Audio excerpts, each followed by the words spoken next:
Professor Kimberly Nicholas is a climate scientist and author who writes the We Can Fix It Substack page. Kimberly was born in California and has a long established interest in climate science and wine production. This interview was recorded in early 2024 to document the launch of a new research paper on regenerative agriculture.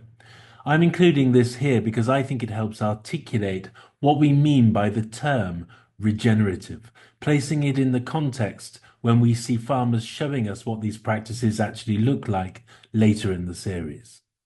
Please do download the illustrated ebook that accompanies this series. It's free and is intended as a notebook to accompany the journey across Alentejo, gaining insights into the inspiring work that is taking place.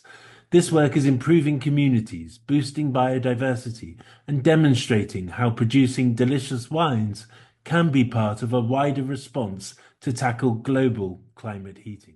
I want to talk about your very recent paper that you've produced with colleagues. Can you start by telling us how accurately you were able to quantify soil carbon sequestration from the regenerative practices? Sure. So our new study led by Jessica Villat was trying to, as you said, quantify and put a number on what is the potential for different practices to actually store carbon in agricultural soils.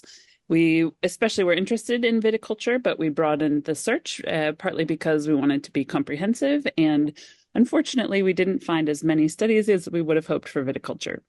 But we were able to show that for the 7 practices we studied and the 2 of those practices in different combinations, we did find an increase in soil carbon. The numbers were too small to say with statistical significance and confidence. So I feel confident in saying we have good evidence that these practices do increase soil carbon. I think we need more work to get a really strong handle on the exact amount of carbon we can expect to sequester in soils, but we know that these practices do work.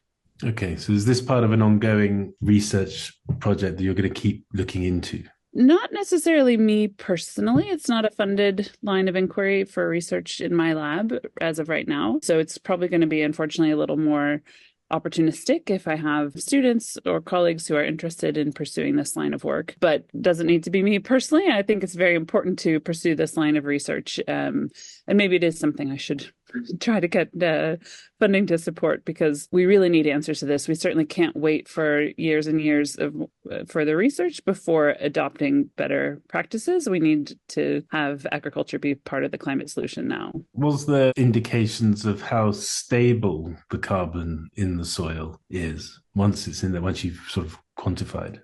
I don't think our study can give a very clear answer to that, but it's a really important question. What is the lifespan or long-term trajectory for carbon once it's taken up in agricultural soils? In general, for example, the IPCC, the UN Climate Panel, thinks of agricultural carbon on a decades to century time horizon.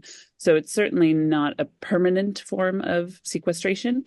That's important to realize that I think there's increasing scientific consensus that it doesn't make sense to try to trade or neutralize ongoing fossil carbon emissions with ecosystem and agricultural carbon storage. That ecosystem carbon is really, really important in its own right, but because of the timescale difference that fossil carbon is carbon the atmosphere hasn't seen for 400 million years and was essentially permanently sequestered out of influencing the climate since it was underground. And agricultural carbon is certainly in a much shorter time frame and linked much more closely to carbon cycling. So it is very important to have practices that are long-term carbon storage, and agriculture has a big role to play, but in my view, not in offsetting ongoing fossil emissions. I certainly think it's important to incentivize farmers to do things that are good for the health of the soil and the planet that they aren't rewarded for in the market right now. And I think there may be ways to do it in a way that's scientifically robust and credible. So it's definitely worth exploring what those ways might be. But as sort of a big picture scientific principle, I personally think increasing ecosystem carbon is a way to make up for past deforestation. So it's recovering the health and biodiversity, and those practices also support those outcomes and the carbon that has been lost from agricultural soils in the past, rather than providing any kind of excuse or allowing continued emissions from fossils. We just have to leave fossil fuels in the ground if we're going to stop climate change. And we also have to have agriculture that supports climate stability. Did you identify any techniques or anything that can improve the sequestering process? One important distinction is, really first defining what is regenerative agriculture? What do we mean by that term?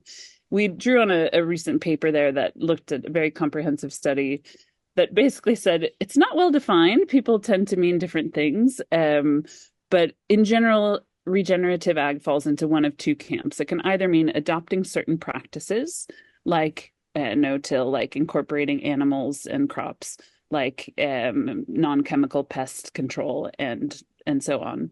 Or it can mean achieving certain outcomes. And in our case, we were looking at increased soil carbon storage. But it can also be outcomes like soil health and biodiversity. Carbon is probably the easiest to measure and certainly of great interest. And I think those other outcomes are correlated with carbon, although not always perfectly. So carbon can be a good place to start.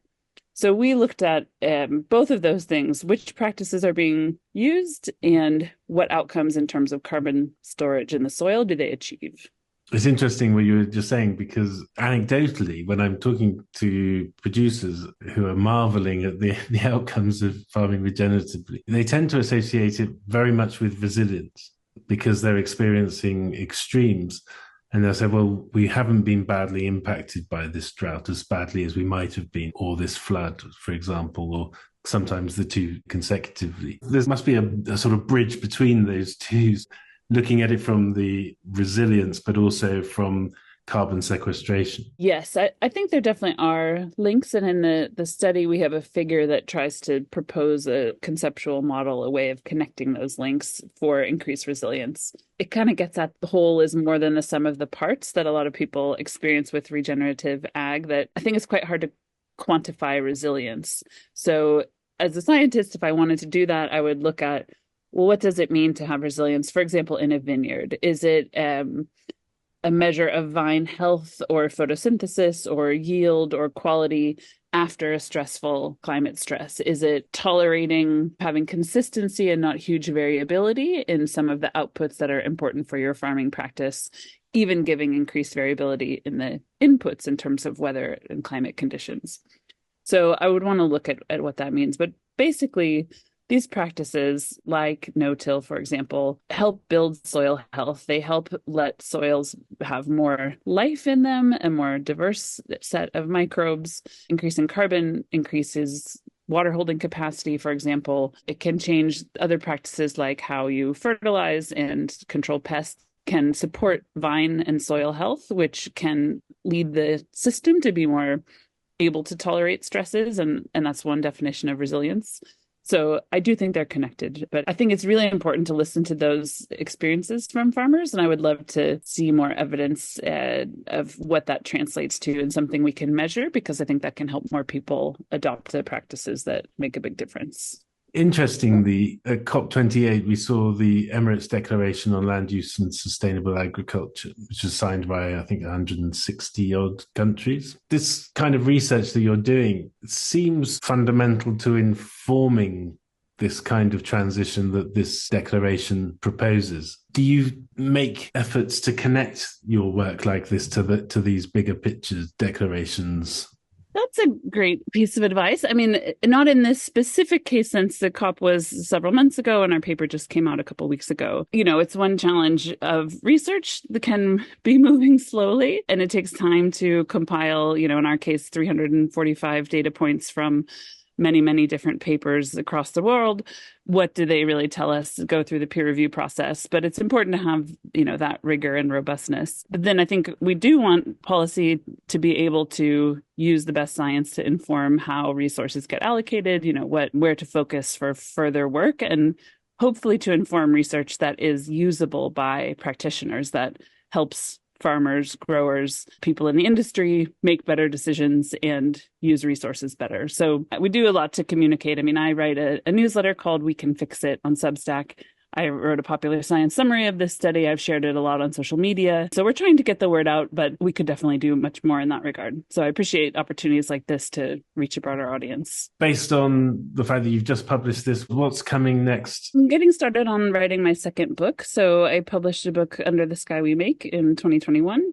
There's lots of wine in there. And I mean, my love of wine is definitely at the part of the root of my concern for climate and wanting to have a world where humans and nature can thrive.